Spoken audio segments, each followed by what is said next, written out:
নমস্কার, কেমন আছেন সবাই? আশা করি সবাই ভালো আছেন।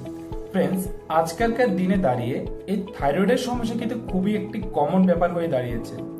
প্রায় ভারতবর্ষে 42 মিলিয়ন মানুষ কিন্তু এই থাইরয়েডের ট্রিটমেন্ট করাচ্ছে এবং আরো অজস্র মানুষ আছে যারা এখনো ডায়াগনোস্টিক করতে পারেনি যে তাদের থাইরয়েড হয়েছে।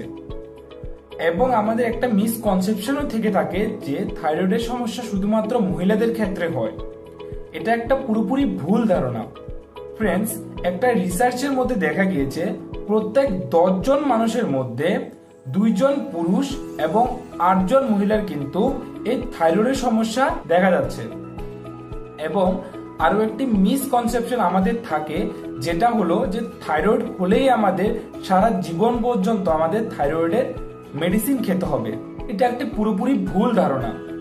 ফ্রেন্ডস, আমাদের যদি থাইরয়েড গ্ল্যান্ডের কোনো সমস্যা দেখা দেয়, ডক্টর আমাদেরকে T3, T4 এবং THS পরীক্ষা করতে দেয়।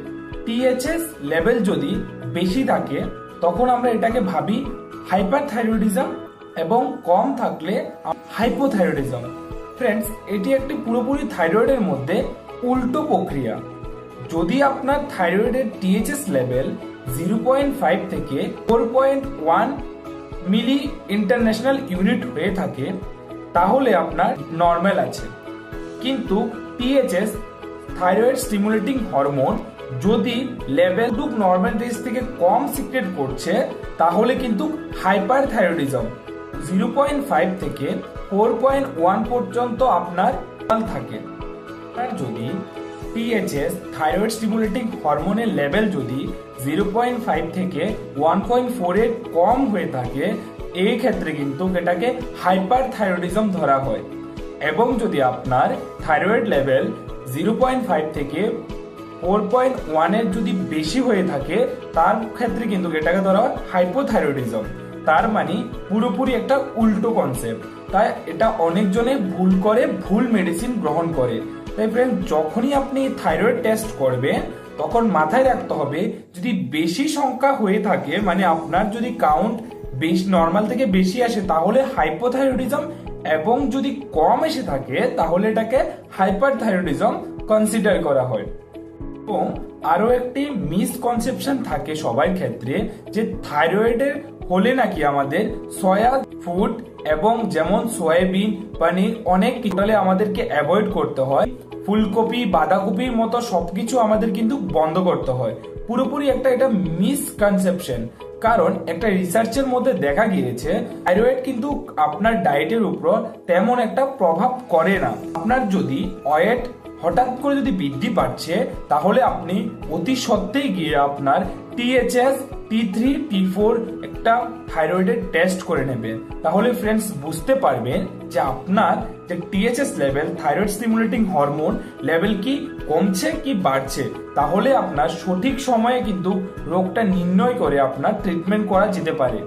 এই মিসকনসেপশন কিন্তু এই থাইরয়েডের পেশেন্টদের ক্ষেত্রে খুবই কমন দেখা যায়, যেটা হলো যে থাইরয়েড হরমোন বা থাইরয়েড কিন্তু মিডল এজের পরে কিন্তু দেখা দেয়। রাখবেন, কখনোই কিন্তু থাইরয়েডের কোনো এজ দেখে হয় না।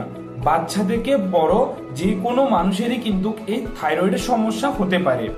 এই মিসকনসেপশন থাকে যে যাদের থাইরয়েডের সমস্যা আছে, নিয়মিত মেডিসিন গ্রহণ করছে, তারা কি করে সকালবেলার যদি মেডিসিন ভুলে যায় কোনো কারণে, তারা রাত্রে দিনে যে কোনো সময় এই মেডিসিন গ্রহণ করে নেয়। রাখবেন, আপনার যদি এই থাইরয়েডের মেডিসিন যদি সকালবেলা না খেয়ে থাকেন তাহলে তেমন একটা কাজ করবে না। কারণ থাইরয়েডের মেডিসিন একটি সিনথেটিক থাইরয়েড হরমোন। এই সিনথেটিক থাইরয়েড হরমোন সবসময় এমটি স্টোমাকে খুব ভালো কাজ করে। তাই ফ্রেন্ডস, মাথায় রাখবেন, আপনি যদি সকালবেলা খালি পেটে যদি এই মেডিসিন খেতে ভুলে যান তাহলে দিনের যে কোনো সময় খেলে এটা তেমন একটা ভালো কাজ করবে না।